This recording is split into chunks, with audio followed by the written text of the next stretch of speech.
Kita buka dengan informasi pertama. Saudara, 14 rumah warga di Desa Lamkleng, Kecamatan Kutacot Gli, Kabupaten Aceh Besar, terancam ambruk akibat fenomena tanah bergerak yang terjadi sejak Senin lalu. Warga khawatir karena kondisi tanah retak semakin terus membesar.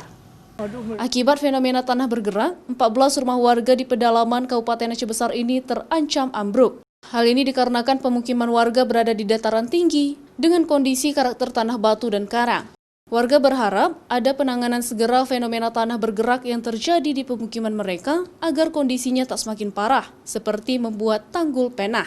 Kejadian di rumah kan nggak tahu, takut kita, memang takut. Kayak mana kita mau tinggal rumah? Walaupun kejadiannya kita nggak bisa nolong, tapi kan udah ada di rumah kan. Nah ini.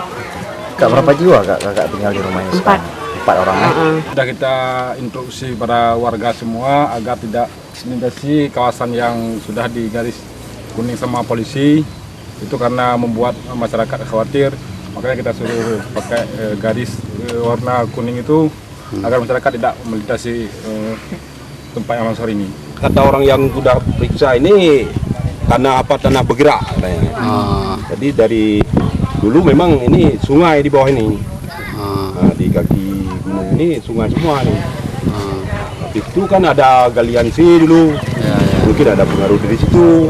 Karena kondisi tanah retak terus membesar, satu keluarga yang pondasi rumahnya mulai retak terpaksa harus mengungsi saat malam hari ke rumah kerabatnya. Retakan tanah ini terjadi selama dilanda hujan lebat dalam beberapa hari terakhir dan diduga fenomena tanah bergerak akibat maraknya terjadi galian C di kawasan pemukiman mereka pada masa lalu. Raja Umar, Kompas TV, Aceh Besar.